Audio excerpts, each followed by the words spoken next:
Mais il y a toujours ces petits problèmes de manque d'efficacité devant et on rate vraiment des buts très très faciles. Et je veux pas, c'est-à-dire, j'espère vraiment qu'à l'avenir, on va travailler beaucoup à l'avenir pour améliorer cet aspect-là. Anasema mechi ilikuwa nzuri kwa timu zote mbili, na timu pinzani nao wamecheza vizuri, wamekimbia sana, ila Yanga imecheza vizuri sana, imetengeneza nafasi nyingi za magoli, lakini hawakufikia kufunga magoli. So ina maana Yanga ilibidi afunge magoli mengi, lakini kwa bahati mbaya hakufunga magoli mengi. Na pia ni sababu unajua ndio ligi bado mwanzo inaanza, ni mechi chache ambazo zimechezwa. So kadri siku zinaenda tutaendelea kuifanyia kazi ile swala la kufunga magoli na timu itapata ushindi mzuri. Lakini kwa ufupi timu inacheza mpira mzuri sana. Watakapoboresha swala tu la magoli kila kitu kitakuwa fresh. La kwanza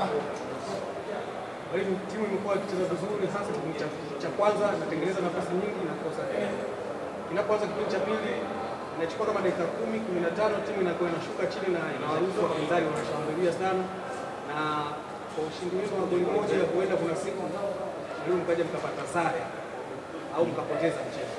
Pengine hili mnalizungumzaje kwamba timu wachezaji hawana pumzi? Il dit l'équipe joue bien au premier mi-temps. Au deuxième mi-temps, 15 premières minutes du deuxième mi-temps, l'équipe joue bien. Après, les adversaires aussi attaquent beaucoup. Quand ils attaquent beaucoup avec la victoire de 1-1, ça arrivera un jour qu'on fera match nul et ça va créer un souci à l'équipe. Comment vous parlez de ça? Je pense que le fait qu'il baisse un peu à la deuxième mi-temps, 15e ou 20e minute, c'est seulement dû à la fatigue. Parce que presque en une semaine maintenant, nous avons joué 3 matchs, nous avons voyagé, nous sommes revenus dans un laps de temps assez réduit, très très réduit. Et avec l'intensité de match de Simba, elle était très très élevée, le match de la finale, plus un déplacement à Bukoba, et 2 jours seulement on joue, et nous sommes dans le début de la saison. C'est tout à fait normal que le niveau physique descend. Je vais lui donner un exemple.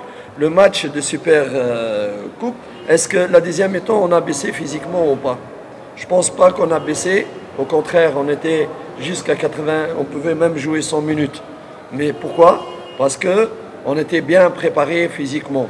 Mais après les matchs, il y a eu 2 matchs successifs dans un laps de temps très réduit et il laisse des traces. Mais c'est un phénomène qui va être réglé avec les repos qu'on va avoir. Nous allons aller faire visite chez nos fans et chez nos frères et nos familles de fans de Yanga à Arusha. Et nous avons largement le temps pour encore améliorer cela.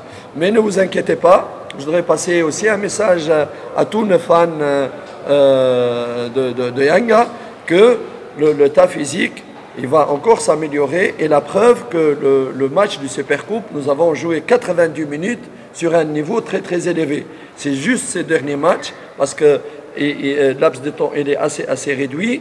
On a joué dans un terrain très très dur. 2 jours après, on a joué ici. Vous savez, les joueurs, c'est des humains, hein? C'est vrai, des athlètes, des humains, mais c'est un problème vite qui va être résolu. Anasema kutokana na swali lako lilouliza kuhusu swala la kipindi cha kwanza na kipindi cha pili, unakumbuka kama Yanga imecheza mechi 3 ndani ya muda mfupi. Kulikuwa kuna safari ya kwenda Bukoba, uwanja haukuwa rafiki, timu imecheza, baada ya siku kama 2-3 tena timu ikarudi Dar es Salaam kuja tena kucheza leo. So ni kitu cha kawaida sana kwenye mpira. Lakini kwa kuonesha kabisa kama mmeona wenyewe mechi jinsi ilivyokuwa, wachezaji wamecheza vizuri na timu imecheza vizuri. Anaambia mashabiki wa Yanga kuhusu swala ya hiyo fitness wasiwe na hofu. Kadri siku, sababu ndio mwanzo wa ligi, kadri siku zinaenda timu itaenda inafanya vizuri na fitness itakuwa kabisa kama juu. Lakini ana swali moja alikuwa anataka kuwauliza, ni kusema mechi ya Simba na Yanga ya Super Cup ya ngao ya hisani, wenyewe mliona kama Yanga alicheza ndani ya dakika 90 yuko kwenye fomu hiyo hiyo. So sababu kulikuwa kuna muda mwingi wa kujiandaa kuhusu hiyo mechi. Sasa hizi mechi zingine mbili muda ni mfupi wa hizi mechi, lakini tunaenda Arusha kutengeneza, kuna kempu pale Arusha, kuna mashabiki wa Arusha, ndugu zetu, marafiki zetu, tutaenda Arusha kwenda kufanyia kazi ile swala kwenye huo muda ambao kuna international break. So timu ikirudi itakuwa kwenye high